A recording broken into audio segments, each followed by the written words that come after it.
بسم اللہ الرحمن الرحیم۔ السلام علیکم ورحمۃ اللہ وبرکاتہ۔ یہ مختصر القدوری کا 18واں سبق ہے۔ اس سبق میں ہم باب الجنائز یعنی میت کے موت کے وقت کے احکام اور میت کو غسل دینے کے احکام، کفن دینے کے احکام، نماز جنازہ اور تدفین سے متعلق جتنے مسائل ہیں وہ سارے ہم پڑھیں گے۔ تو پہلے آپ اس باب کی عبارت دیکھ لیں۔ باب الجنائز اذا احتضر الرجل وجه الى القبلة على شقه الأيمن ولقن الشهادتين واذا مات شدوا لحيتيه وغمزوا عينيه فاذا ارادوا غسله وضعوه على سرير وجعلوا على عورته خرقة ونزعوا ثيابه ووضؤوه ولا يمزمز ولا يستنشق ثم يفيضون الماء عليه ويجمر سريره وترا ويغلى الماء بالسدر أو بالحرز فإن لم يكن فالماء القراح ويغسل رأسه ولحيته بالختمي ثم يسجع على شقه الأيسر فيغسل بالماء والسدر حتى يرى أن الماء قد وصل إلى ما يلي تحت منه ثم يسجع على شقه الأيمن فيغسل بالماء حتى يرى أن الماء قد وصل إلى ما يلي تحت منه ثم يجلسه ويسنده إليه ويمسح بطنه مسحا رقيقا فإن خرج منه شيء غسله ولا يعيد غسله ثم ينشفه في ثوب ويدرج في أكفانه ويجعل الحنوط رأسه ولحيته والكافور على مساجده والسنة أن يكفن الرجل في 3 أثواب إزار وقميص ولفافة فإن اقتصروا على ثوبين جاز وإذا أرادوا لف اللفافة عليه ابتدأوا بالجانب الأيسر فألقوه عليه ثم بالأيمن فإن خافوا أن ينتشر الكفن عنه عقدوه وتكفن المرأة في 5 أثواب إزار وقميص وخمار وخرقة تربط بها ثدياها ولفافة فإن اقتصروا على 3 أثواب جاز ويكون الخمار فوق القميص تحت اللفافة ويجعل شعرها على صدرها ولا يصرح شعر الميت ولا لحيته ولا يقص ظفره ولا يقص شعره وتجمر الأكفان قبل أن يدرج فيها وترا فإذا فرغوا منه صلوا عليه وأولى الناس بالإمامة عليه السلطان إن حضر فإن لم يحضر فيستحب تقديم إمام الحي ثم الولي فإن صلى عليه غير الولي وسلطان أعاد الولي وإن صلى عليه الولي لم يجوز أن يصلي أحد بعده وإن دفن ولم يصلى عليه صلي على قبره إلى 3 أيام ولا يصلى بعد ذلك ويقوم المصلي بحذاء صدر الميت والصلاة أن يكبر تكبيرة يحمد الله تعالى عقيبها ثم يكبر تكبيرة ويصلي على النبي صلى الله عليه وسلم ثم يكبر تكبيرة ثالثة يدعو فيها لنفسه وللميت وللمسلمين ثم يكبر تكبيرة رابعة ويسلم ولا يرفع يديه إلا في التكبيرة الأولى ولا يصلى على ميت في مسجد جماعة فإذا حملوه على سريره أخذوا بقوائمه ال4 ويمشون به مسرعين دون الخباب فإذا بلغوا إلى قبره كره للناس أن يجلسوا قبل أن يوضع من أعناق الرجال ويحفر القبر ويلحد ويدخل الميت مما يلي القبلة فإذا وضع في لحده قال الذي يضعه بسم الله وعلى ملة رسول الله ويوجهه إلى القبلة ويحل العقدة ويسوي اللبن على اللحد ويكره الآجر والخشب ولا بأس بالقصب ثم يهال التراب عليه ويسنم القبر ولا يسطح ومن استهل بعد الولادة سمي وغسل وصلي عليه وإن لم يستهل أدرج في خرقة ودفن ولم يصلى عليه۔ یہ باب الجنائز ہے، موت کے وقت کے احکام اور موت کے بعد تجہیز و تکفین سے متعلق مسائل اور احکام اس میں بیان کیے گئے ہیں۔ تو پہلے موت کے وقت کے احکام بیان کر رہے ہیں۔ اذا احتضر الرجل، جب جو بندہ ہے اس کو موت کے آثار ظاہر ہو جائیں۔ احتضر کا مطلب یہ ہے کہ موت حاضر ہو گئی ہے، یعنی کچھ علامات ہوتی ہیں ان سے معلوم ہو جاتا ہے، نشانیوں سے کہ ابھی اس کی موت کا وقت قریب ہے۔ تو جب ایسی علامات یا ایسے آثار ظاہر ہوں کہ پتہ چلے کہ یہ بندے کا موت کا وقت قریب ہے، تو اس وقت وجہ الی القبلتی، اس بندے کو قبلے کی طرف اس کا رخ کر دینا چاہیے، علی شقہ الایمنی، اور دائیں کروٹ پر اس کو لٹانا چاہیے، ولقن الشہادتین، اور اس کو شہادتین کی تلقین کرنی چاہیے، یعنی اشہد ان لا الہ الا اللہ اشہد ان محمد عبدہ ورسولہ، یہ جو پہلا کلمہ ہے لا الہ الا اللہ محمد رسول اللہ، ان دونوں کی اس کو تلقین کرنی چاہیے۔ اور تلقین کا طریقہ یہ ہے کہ جو پاس بیٹھنے والے ہیں وہ خود تھوڑی بلند آواز سے یہ شہادتین پڑھنے لگیں، تو اس سے جو وہ بھی ان کو دیکھ کر پڑھنے لگے گا۔ اس کو حکم نہ دیں کہ تم بھی پڑھو، بلکہ اس کے سامنے خود پڑھنے شروع کر دیں۔ وَإِذَا مَاتَ، جب اس کی روح قبض ہو جائے، یعنی اس کا سانس نکل جائے، شدّو، تو یہ جو قریب والے لوگ ہیں یہ لحیتیہ، اس کے جبڑوں کو باندھ دیں، یعنی منہ کے جو دونوں جبڑے ہیں سر سے پٹی کے ذریعے سے اس کو باندھ دیا جائے تاکہ منہ کھلا نہ رہے۔ وَغَمَّضُوا عَيْنَيْهِ، اور یہ لوگ اس کی آنکھوں کو بند کر دیں۔ فَإِذَا أَرَادُوا غُسْلَهُ، پھر اس کے بعد جب اس میت کو غسل دینے کا ارادہ کریں تو اس کا طریقہ یہ ہے، وَضَعُوهُ عَلَى سَرِيرٍ، کہ میت کو ایک تخت پر رکھ دیا جائے تاکہ اس سے پانی نیچے گر جائے اور اس کو اٹھانا اور دائیں بائیں کرنا بھی آسان ہو۔ وَجَعَلُوا عَلَى عَوْرَتِهِ خِرْقَةً، اور پہلے اس کا جو سطر والا حصہ ہے ناک سے لے کر گھٹنے تک، اس کے اوپر ایک کپڑے کا ایک ٹکڑا یعنی ایک کپڑا ڈال دیا جائے۔ وَنَزَعُوا ثِيَابَهُ، پھر جو اس نے کپڑے پہنے ہوئے تھے وہ اس کے اتار دیے جائیں، یعنی یہ کپڑا جو سطر کے اوپر ہے یہ پڑا رہے، اس کے نیچے سے اس کے جو کپڑے ہیں وہ اتار دیے جائیں۔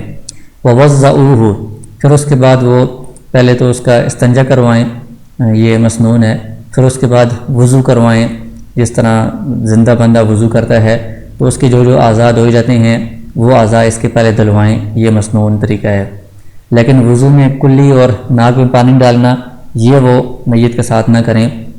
ولا یمزمز، اس کو کلی نہیں کروائی جائے گی۔ ولا یستنشق، اس کے ناک میں نہیں پانی ڈالا جائے گا،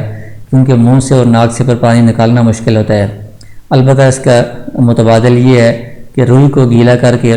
منہ کے اندر تھوڑا سا گھما دیا جائے اور روئی کو گیلا کر کے ناک کے اندر بھی گھما دیا جائے، تو یہ اس کا کلی اور ناک میں پانی ڈالنا یہ بھی مکمل ہو جائے گا۔ ثم یفیضون الماء علیہ، پھر اس کے بعد اس کے اوپر پانی ڈالا جائے گا، اس کا طریقہ آگے آ رہا ہے۔ تو کہتے ہیں کہ جب میت کو اس تخت پر لٹایا جائے تو اس سے پہلے یجمر سریرہ وطرن، جو تخت ہے اس کو 3 مرتبہ خوشبو کے ساتھ دھونی دی جائے۔ ایک خوشبو ہوتی ہے آگے جس کا ذکر آئے گا، اس کو جلا کر اس کے دھوئیں سے دھونی دی جاتی ہے، تو اس کے ذریعے سے اس تخت کو پہلے دھونی دی جائے طاق عدد میں 3 مرتبہ یا 1 مرتبہ یا 7 مرتبہ۔ وَيُغْلَى الْمَاءُ بِالسِّدْرِ أَوْ بِالْحُرْزِ، اور جس پانی سے میت کو غسل دیا جا رہا ہے بہتر یہ ہے کہ اس پانی کو بیری کے جو پتے ہیں، صدر یہ بیری کے پتوں کو کہا جاتا ہے، وہ اس میں ڈال کر ان کو اس پانی کو ابالا جائے۔ یا حرز اشنان ایک قسم کی گھاس ہے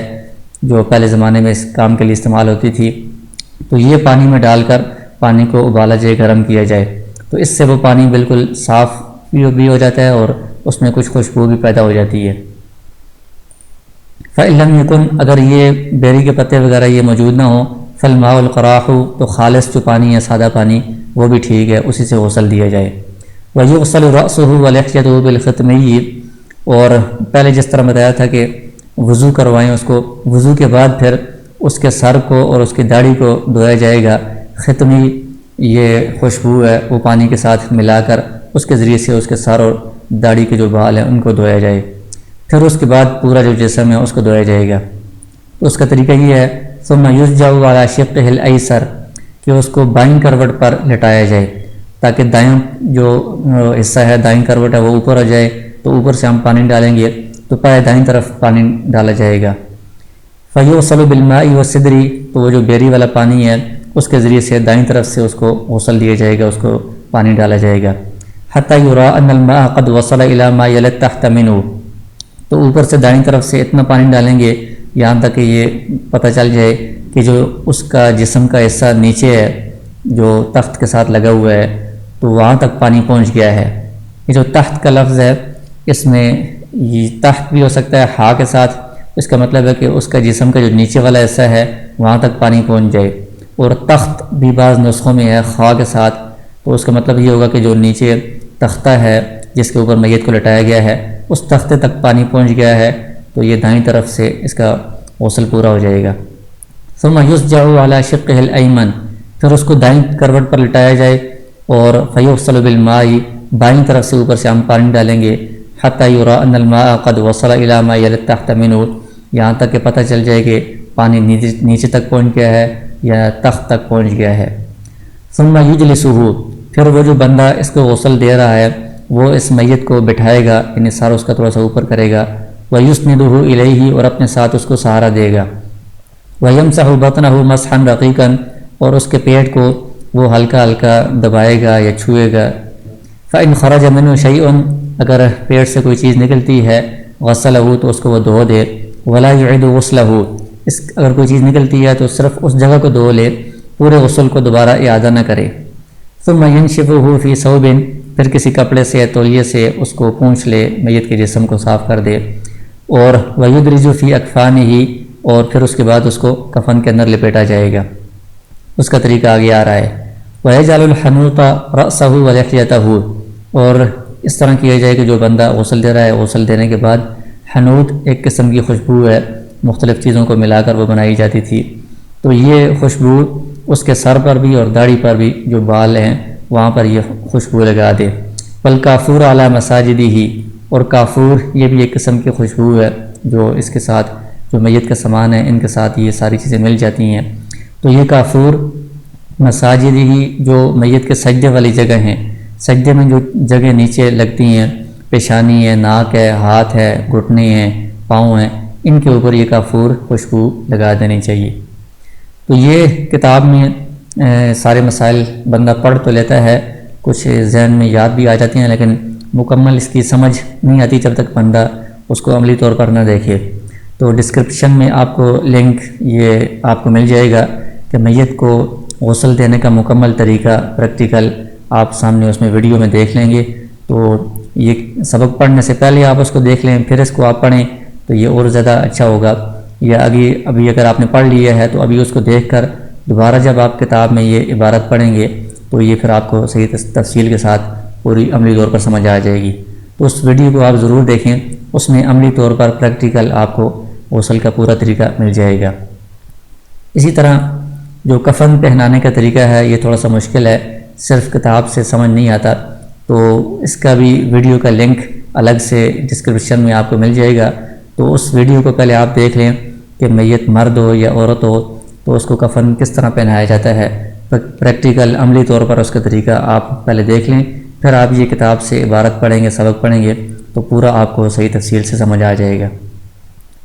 تو کفن پہنانے کا طریقہ آگے بیان کر رہی ہیں، وَالسُنَّةُ أَن يُكَفَّنَ الرَّجُلُ فِي ثَلَاثَةِ أَثْوَابٍ،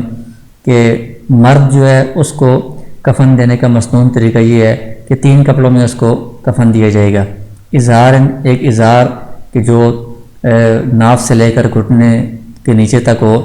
تو اصل تو یہاں تک ہی ہوتی ہے لیکن عام طور پر بغل سے لے کر یہ ٹخنوں تک یعنی پاؤں تک ہوتی ہے۔ وہ قمیص، دوسرا قمیص ہے کہ جو اوپر گردن سے لے کر پاؤں تک ہوتی ہے، اور ایک لفافہ ہے جو سر کے اوپر سے لے کر پاؤں کے نیچے تک ہوتا ہے، پورے میت کو جو لپیٹ لیتا ہے، جو اوپر ہمیں نظر آتا ہے۔ فَإِنْ اقْتَصَرُوا عَلَى ثَوْبَيْنِ جَازَ، اگر ان میں سے 2 کپڑوں پر اکتفا کیا جائے تب بھی جائز ہے، لیکن مسنون یہ ہے کہ 3 کپڑوں میں کفن دیا جائے۔ تو اس کا طریقہ کیا ہوگا، وَإِذَا أَرَادُوا لَفَّ اللِّفَافَةِ عَلَيْهِ، جب وہ لفافہ اس پر لپیٹنے کا ارادہ کریں، ابتدأوا بالجانب الأيسر فألقوه علیہ، تو پہلے بائیں جانب کو وہ اس طرح میت کے اوپر لپیٹیں گے، پھر اس کے بعد دائیں جانب کو لپیٹیں گے تاکہ دائیں جانب والا جو کپڑا ہے وہ اوپر آ جائے، تو اس کو اوپر کرنا یہاں پر مقصود ہے۔ پہلے بائیں کو لپیٹیں گے پھر اس کے بعد دائیں کو لپیٹیں گے۔ فَإِنْ خَافُوا أَنْ يَنْتَشِرَ الْكَفْنُ عَنْهُ عَقَدُوهُ، اگر کفن کھلنے کا اندیشہ ہو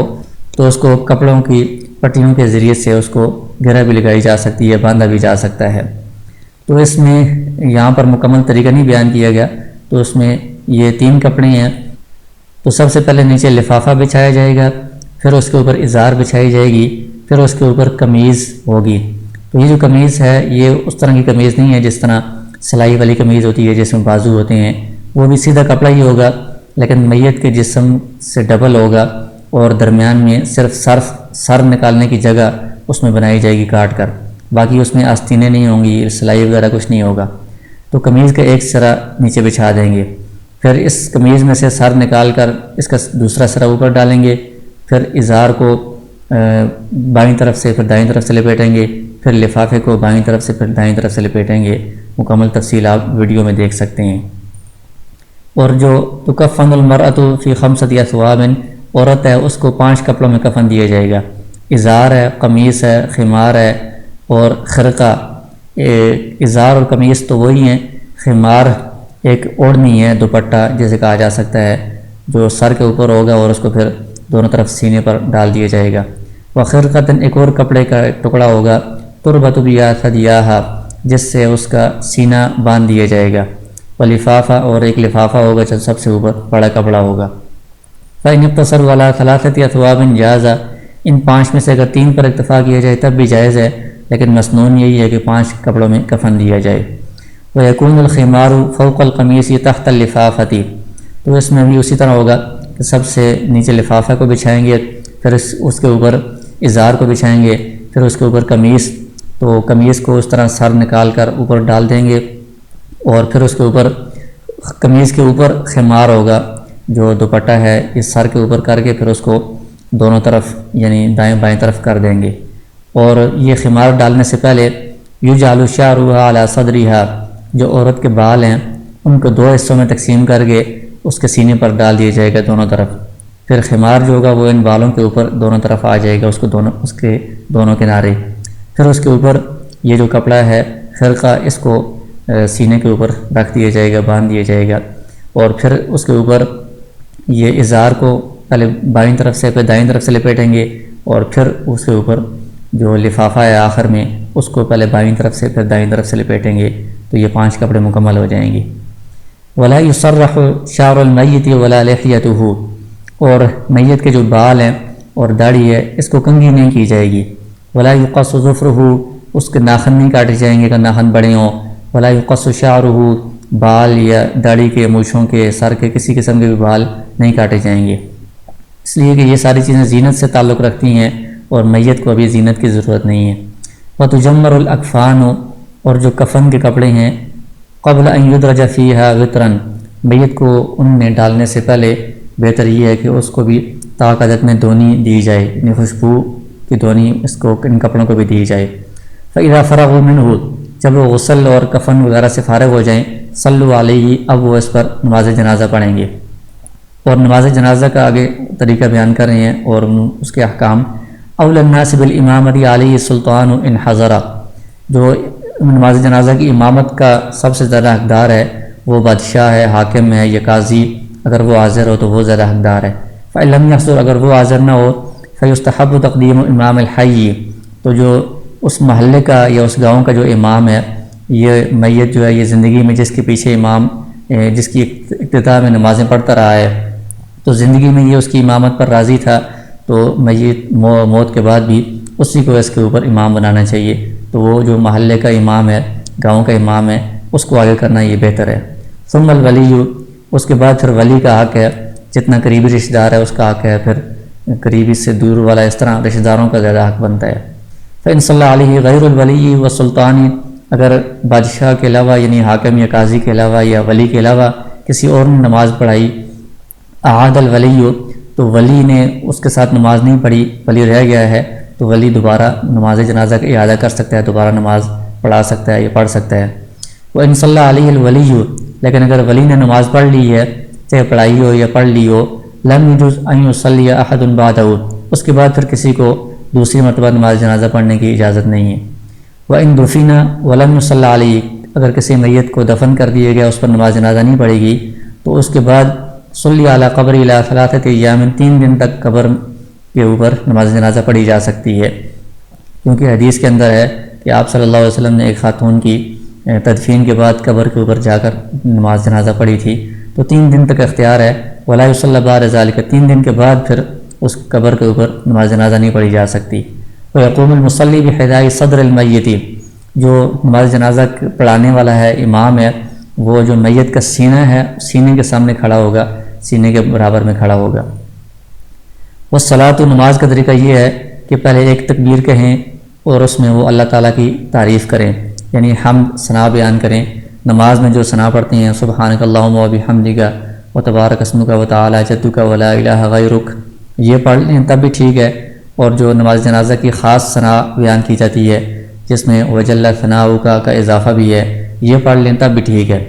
یہ وجل ثناؤک کا یہ ضروری نہیں ہے، نماز میں جو ثنا ہے وہ بھی پڑھ سکتے ہیں۔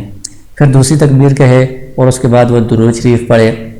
تو اس میں جو درود شریف عام طور پر نماز جنازہ کے سبق میں ملتا ہے وہ پڑھ لیں تب بھی ٹھیک ہے۔ اگر وہ یاد نہیں ہے تو نماز میں جو درود پڑھتے ہیں درود ابراہیمی وہ بھی پڑھ سکتے ہیں، اس میں بھی کوئی حرج نہیں ہے۔ پھر تیسری تکبیر کہیں اور اس کے بعد پھر دعا کریں اپنے لیے، میت کے لیے اور تمام مسلمانوں کے لیے، اور اس میں وہ دعا مسنون ہے اللہم اغفر لحینا و میتنا و شاہدنا و غائبنا، اور نابالغ بچہ نابالغ بچی ان کی الگ الگ دعائیں ہیں، تو وہ اس میں پڑھیں تیسری تکبیر کے بعد۔ پھر اس کے بعد چوتھی تکبیر ہوگی اور اس کے بعد پھر وہ سلام پھیر دیں گے۔ اور ان 4 تکبیروں میں ولا یرفع یدیہ الا فی التکبیرۃ الاولی، صرف پہلی تکبیر میں ہاتھوں کو اٹھایا جائے گا، اس کے بعد پھر وہ ہاتھوں کو نہ اٹھائے۔ اور ولا یصلی علی میت فی مسجد جماعت، جو میت کے اوپر نماز ہے نماز جنازہ،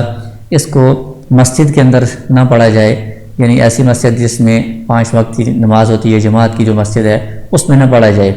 البتہ ایسی جگہ جو جنازے کے لیے ہی بنائی گئی ہے یا عید کی نماز کے لیے بنائی گئی ہے، عیدگاہ وغیرہ، تو وہاں پر جنازہ پڑھا جا سکتا ہے، یا پھر ورنہ کھلے میدان میں کھلی جگہ پر جنازہ پڑھا جائے۔ مسجد کے اندر نماز جنازہ یہ مکروہ تحریمی ہے۔